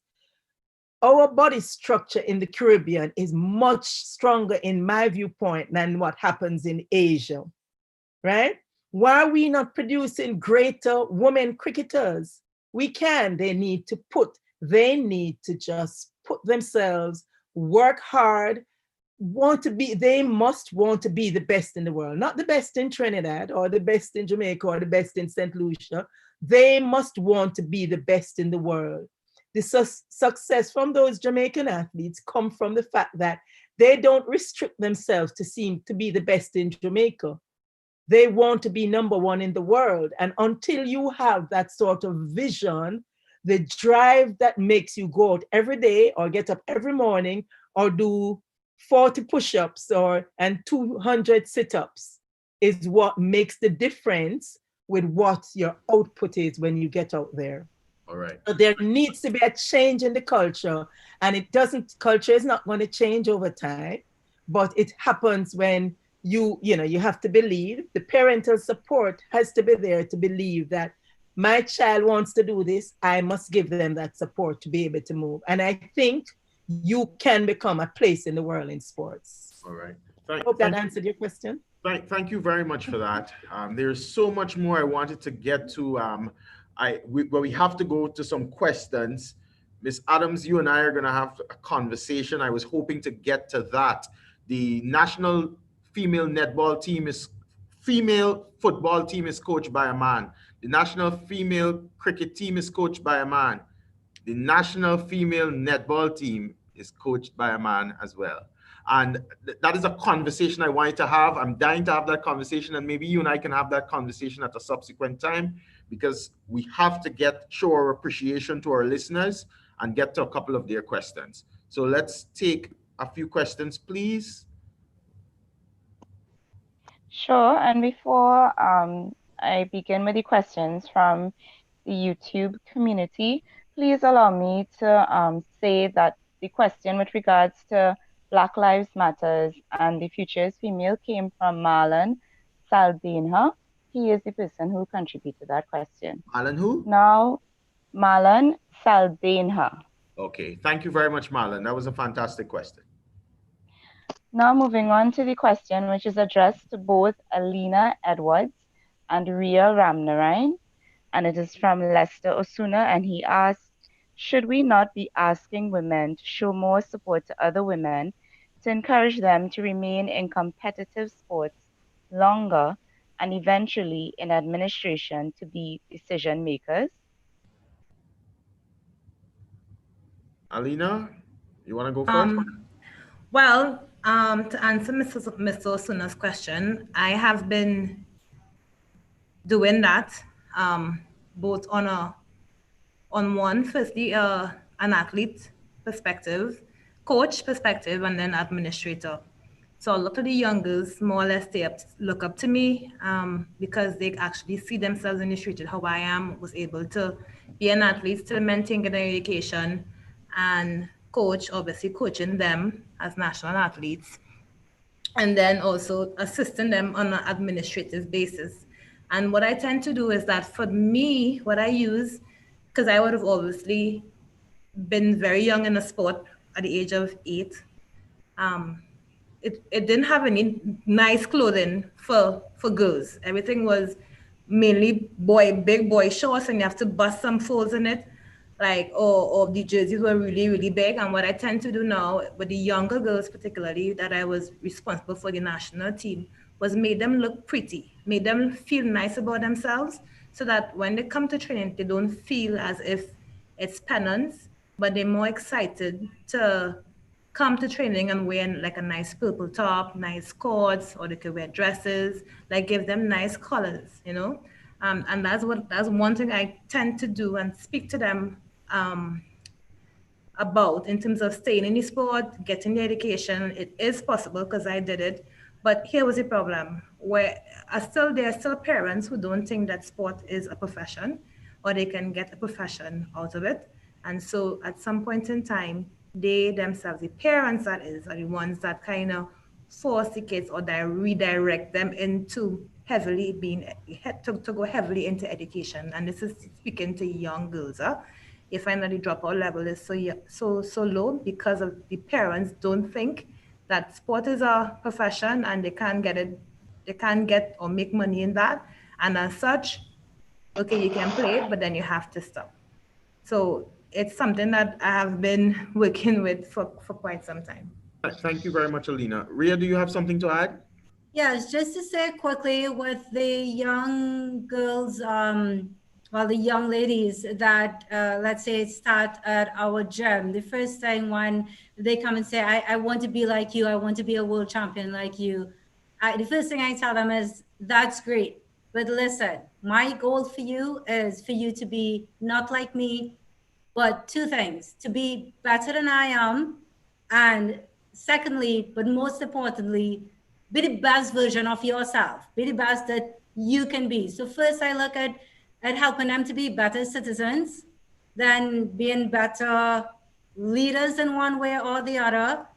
And then actually I focus on the athletic part of them and focus on them being athletes. So I would like to think, yes, that I do contribute in that way. First, by making them a better person, helping them to be a better person, which obviously transfers to everything else. Thank you. Thank you very much, Ria. One more question, please. The next question is addressed to Imran Jan. What value/importance is really looked at by society as a possible leader with regards to delivering parity to women in the field of salaries and gender equality issues in general? Whoa, good question. Our society has so much to learn, and personally, I think we have to be more welcoming and more understanding of the role and responsibility that women can play, first and foremost. Only when we do that, then for me, we can understand the real worth of women in the industry, and only then they will be compensated as such. I mean, I could go on more, but only when the people involved in the various sports or various positions understand the words of the women around the sport, as the only time we are going to see some sort of equity. I'll use the word equity for now, but I hope I answer your question. I was a little vague, but I hope I did answer your question. All right. Thank you very much, Imran. And because you were so brief, I take one more in appreciation of our viewers. Okay, thank you very much. And this is an open question to the panel, and it's from Tyler Austin. And the question is, what do you all believe is the reason for women or young ladies coming up in sports locally only participating from the ages of 9 to 17, and after that they tend to drop out or lose interest in sport? Fantastic question. Who's going to take that quickly? We have a minute and a half. Well, I can just touch quickly on it and I will draw from research that I did with 113 athletes back in 2015. Yep. And their responses, academics came in at number one.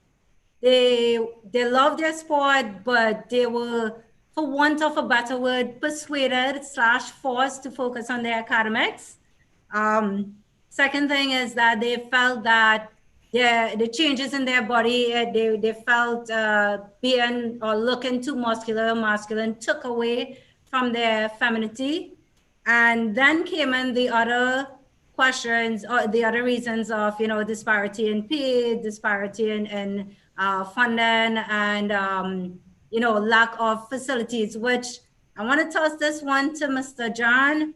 Why is there only one change room at the cricket center? But those were the reasons that I got from the athletes themselves when I did my research. At that age, where to drop off. Thank you very much, Ria. Can I say something on that? Go ahead, Alida. This dropout with girls is not only in locally. Yeah, this is mainly across the Caribbean or worldwide, you can say, and it goes back to what I just said, because at the end of the day, they don't see a future in sport. They don't see sport as a profession to make money, because at the end of the day, it is history that women has been kept down, or we have been given the lesser hand, or you was part of the stick then to get remunerated. So guess what? I can not go and continue to toil and play a sport, whereas I can go and probably study medicine, be a doctor, or be a lawyer or something else. And then the parents themselves who are not educated are the ones who are not steering them properly. So you find that drop will always happen. Now, if there's a shift now and they realize, okay, we have a president who's an Olympic committee, we have presidents who are holding positions in the different organizations, and maybe there is a profession after all. Right, so there needs to be a shift happening with regards to how women is seen, how the education needs to go back to the parents as well as the coaches and whoever else are responsible for these young girls. And only then, when that happens, then you will see a shift happening in terms of them staying longer in the sport, because now it would now deem as, oh, I can actually be a president. of an association or president of a major organization, right? So. Thank you very much, Alina. I would like to thank all the panelists. Sorry, Imran, am I? No, that's all right. I'm all right. Yes. I would like to thank the panelists for their insightful contributions this evening. I am a bit disappointed in myself that I wasn't able to get out some policy or specifics as to what we can do to arrest this situation of gender inequality. We all agree that it's deep. The literature talks to that through the structures, but we also all have agency, and as actors committed to a better existence, as actors with arit or moral virtue, I think we all need to tap into what we can do at a micro level to influence the meso level, and then finally at a macro level to change the deep-seated structures and how sport is gendered and how masculinity or masculine concepts dominate the way we view sport in the first place. But I guess we will do better next time.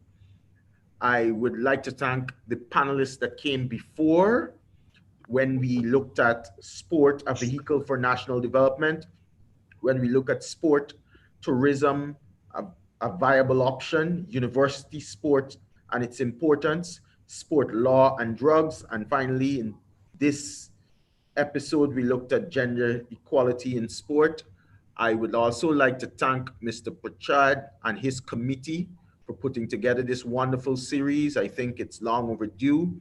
I think I'm not Trinidadian, but as a person paid by the Trinidad and Tobago taxpayers, as an instructor at the University of Trinidad Academy of Sport, I think we all need to do more and give the nation their money's worth and start to put out some literature. Imran shared with me how difficult it was to find literature on Trinidad and Tobago. I know this firsthand. All the researchers on the panel, Mrs. Adams, you know this. So we need to do our part, especially as it relates to injustice. And in this case, we identify, acknowledge, and agree that the injustice in terms of gender equality is meted out against our sisters or the feminine gender, or to be more precise, meted out against people that are not of masculine gender, because we didn't even interrogate concepts of transgender and so on, and non-conforming or non-binary brothers and sisters. So all in all, thank you all. Thank you to the viewers. Thank you to the Academy. Thank you to the University of Trinidad and Tobago and all the people that made this possible. We look forward to more discourse in the future. Good night. Good night. Thank you.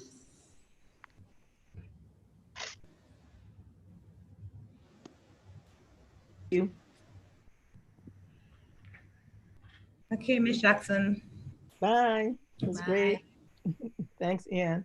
Okay. Bye.